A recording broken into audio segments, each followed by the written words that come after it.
Napoli are cooking something crazy for 2026, like actually insane. Just 1 year ago, this team was all over the place, finishing 10th, missing out on Europe. Fans were fuming, and it looked like the magic from the 2023 Scudetto run had completely vanished. But fast forward to now, the squad they built doesn't even look real. Kevin De Bruyne at Napoli. Let that sink in for a second. One of the greatest midfielders of his generation, possibly the greatest Premier League midfielder ever, is now pulling the strings in the blue of Napoli. He's 34, sure, but the guy still sees passes before they even exist. After a decade of dominance at City, he's landed in Serie A with one goal: lift this team to the very top of Europe.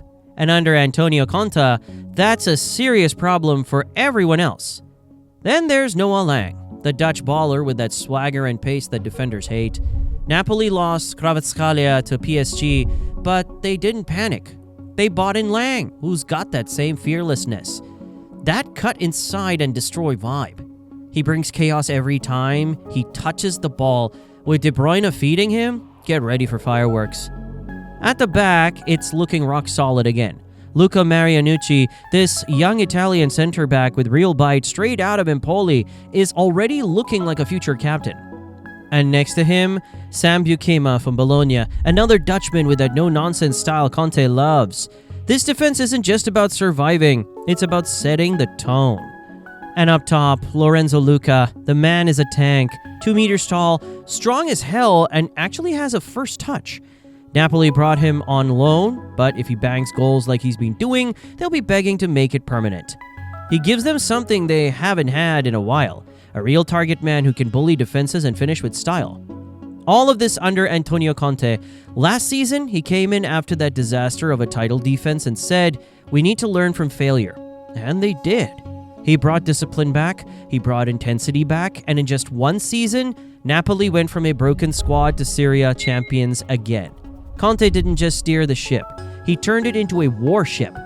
Now with this kind of squad, a midfield general like De Bruyne, that wild energy from Lang, the youth and hunger in defense, and the battering ram up top in Luca, Napoli aren't just back, they're coming for everyone.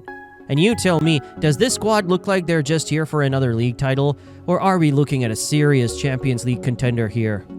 The first area that got a shakeup this summer, the goalkeeper spot. Alex Meret might have signed a new 2-year deal, but let's be real. Napoli are bringing in Vanja Milinkovic-Savic to be their new number 1. Tall, fearless, and built like a brick wall. This guy has quietly become one of the most consistent goalkeepers in Serie A over the last 4 seasons. Ask any Torino fan, and they'll tell you. He's a short-stopping machine. And now after grinding for years, he finally gets a shot at Champions League football. Conte doesn't hand out gifts, and if he's pushing for Vanja, it means he just sees something big. And just for the trivia lovers, yes, he's Sergej Milinkovic-Savic's younger brother. One ran Lazio's midfield, the other now protecting Napoli's goal. Full circle, kinda.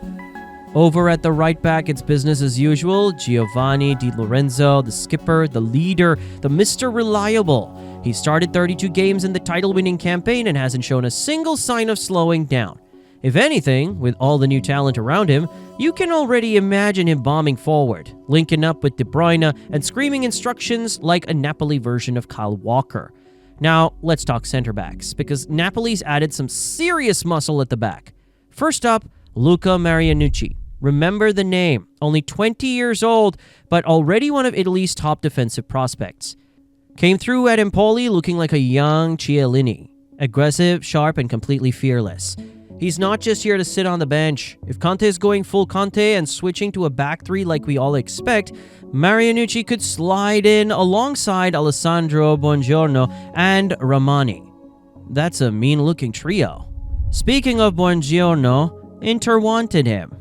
Conte said, "Nah, he's mine." And the man didn't hesitate. Signed a 5-year deal last summer, settled in instantly, and now he's untouchable. Left-footed, good on the ball, and nasty in duels. The kind of defender that makes strikers hate their job. Midfield's where things get spicy. Let's start with the heartbeat, Stanislav Lobotka. Not flashy, not loud, but my God is he important. Press resistant, tactically perfect, and plays like he's always 2 seconds ahead. He's been essential in both Scudetto runs, but there's a catch. His release clause is just over 25 million euros. United are sniffing. The Saudis are circling. If Napoli lose him, it's a disaster. There's no one quite like him on the market right now. Next to him, the unexpected hero of last season, Scott McTominay. Yeah, seriously, Conte worked his magic again, took a player who was struggling at United and turned him into a midfield beast. Physical, relentless, and actually delivering in big games. He's not just surviving in Italy, he's thriving. That £25 million is looking like a bargain now. Whoever Napoli bring in next, McTominay's not moving from the starting 11 anytime soon. And then the cherry on top, Kevin De Bruyne, the legend, the Belgian wizard. 34 years old and still moving like he's got cheat codes activated. Napoli didn't just sign a midfielder, they brought in a game changer.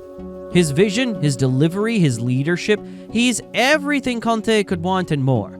Serie A got defenders who struggle with average wingers. Now they've got to deal with De Bruyne dropping dimes? Good luck. Up front, it's a mixed bag right now.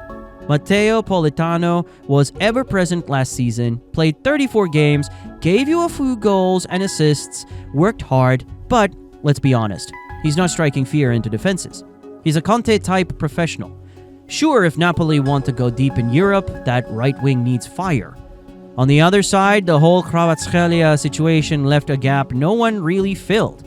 David Neres tried, barely, and now rumors are swirling about Alejandro Garnacho, and just imagine it. De Bruyne finding Garnacho in space on the left. That raw Argentine speed, cutting in on his right, lighting up Italian defenses.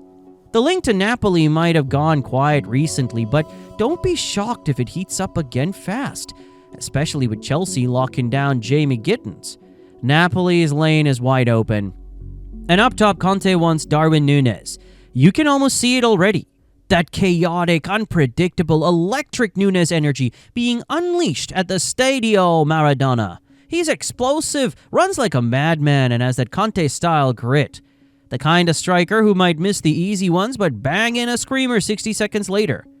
Italy's defenders better start doing sprints now, because if Darwin shows up, they're going to need all the legs they can get. And just like that, Napoli go from Scudetto winners to potential Champions League contenders. This isn't a fluke. This is a project, and with Conte at the wheel and this level of squad depth, don't be surprised if next season's headlines read, "Europe belongs to Napoli." And that's where things get interesting. Last season, Napoli had the luxury of one game a week. Time to recover, time to prepare, time to perfect Conte's game plan. But this year, it's a whole different beast. Champions League nights under the lights at the Maradona, quick turnarounds, long away trips, and no room for error in the league. This squad is deeper, yes, more talented, definitely, but now we find out if they're built for it. Can De Bruyne still run the show twice a week? Can McTominay hold at midfield when the pressure's on? Can Garnacho or Núñez, if they arrive, step up on the bigger stage? That's what's going to separate good from great. So let's hear it. What do you think of this Napoli squad? Are they genuine Champions League threats or just Serie A bullies? Drop your takes in the comments, like the video if you're backing Conte's chaos, and don't forget to subscribe because this ride is only getting started.